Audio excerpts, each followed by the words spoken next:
船！曹操，老夫代表孙家3代来向你转达问候啦！哈哈哈哈哈哈哈！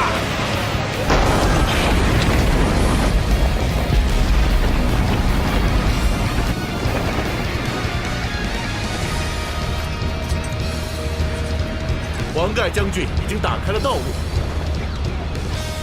孙武的众将士们奋勇向前，今天就是剿灭曹操之日！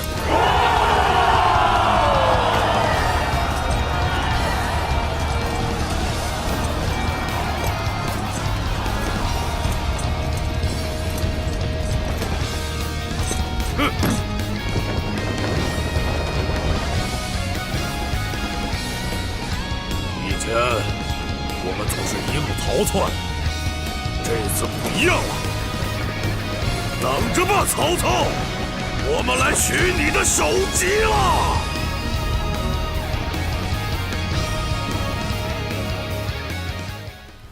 Hello everybody and welcome to my latest video looking at the real world history behind the Warriors series. As you would have known from the last couple of weeks, I've been looking at the Samurai Warriors series and how Koei Tecmo has taken Japanese history and appropriated it for their game.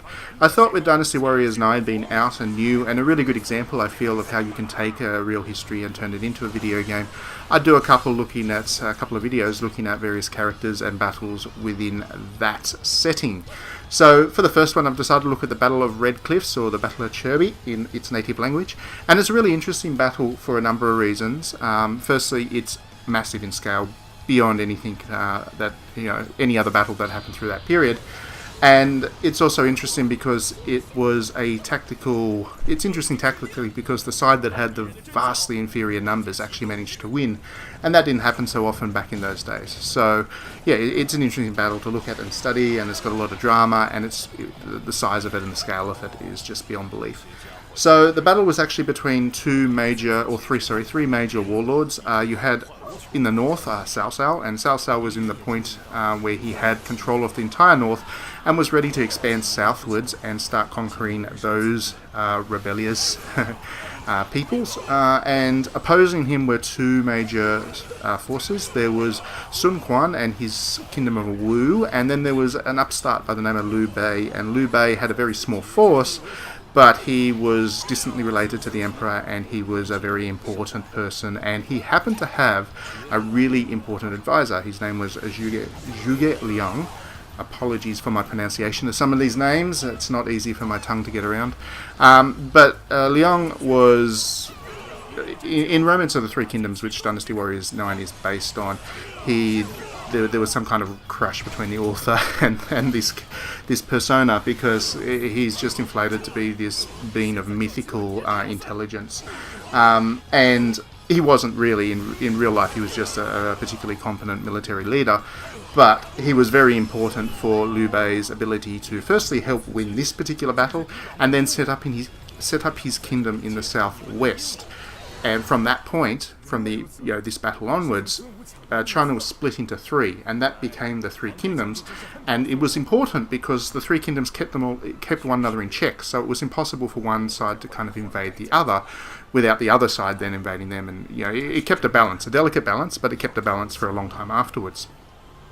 Now, the reason that Cao Cao managed to lose this battle, because he really did have a force that was massively bigger in size, was there was a big river cut right through the middle of China, and Cao Cao had to cross over that river to get to the south.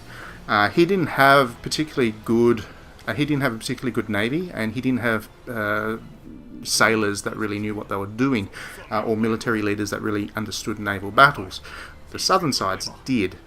So what Cao Cao did, amongst other things, the legend has it that his forces got very drunk, which is possibly not true, but it kind of implies that there was a laziness about how Cao Cao went about his invasion, and that's certainly true. He was very confident that he was going to win the battle, and he was just going to steamroll through and kind of take over everything. So what he actually did was he chained his ships together, and he did that in the story anyway, to prevent his quite hungover soldiers from getting seasick.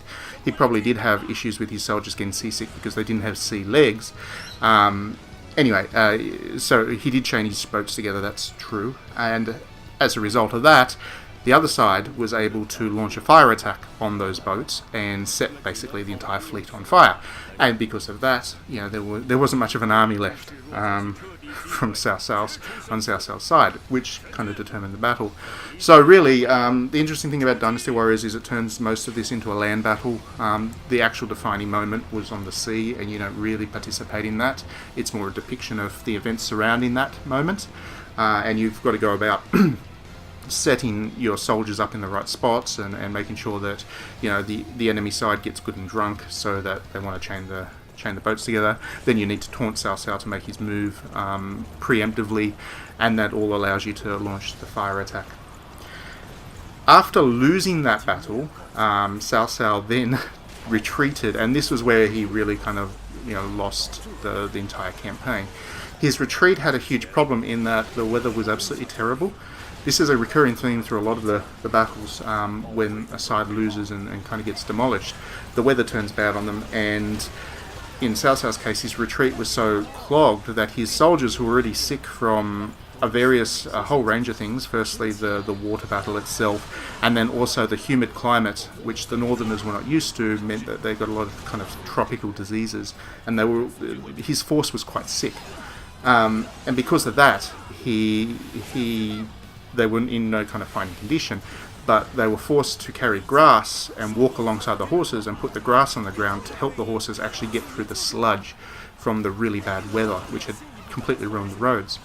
The only thing that saved Cao Cao from absolutely being annihilated and probably losing his own head through his retreat was the fact that on the other side, the pursuit was kind of hampered by a limited number of ferries to get from one side of the river to the other, and the two forces, who were only allies, they weren't the same side.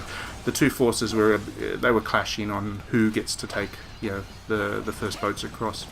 So they were a little bit delayed there until they could get their logistics in order, and that gave Cao Cao just enough time he needed to escape, while a couple of his more capable generals kind of held the rear and bought him a little bit more time.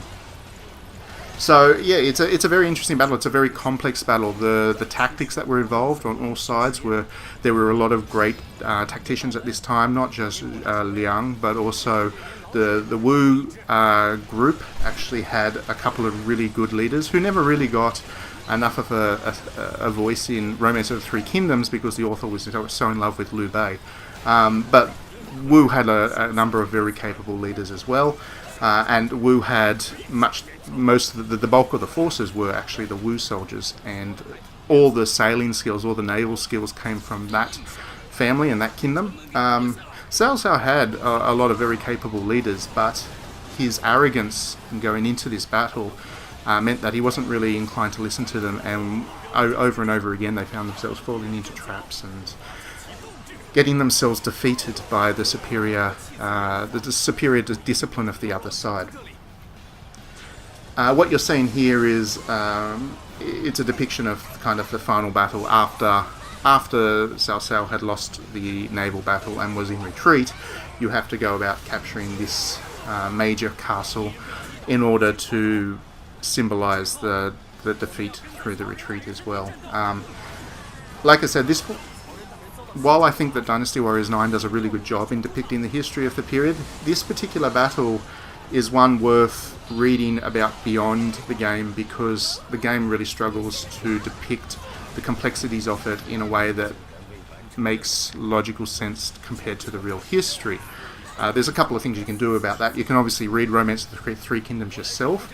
It's a very long book, but it's very worth reading. But it's a huge exaggeration over what really happened, because amongst other things, the author of Romance of the Three Kingdoms claims that Cao Cao had an army of 1 million soldiers, or close to 1 million soldiers, which just wasn't possible given the population of China at the time.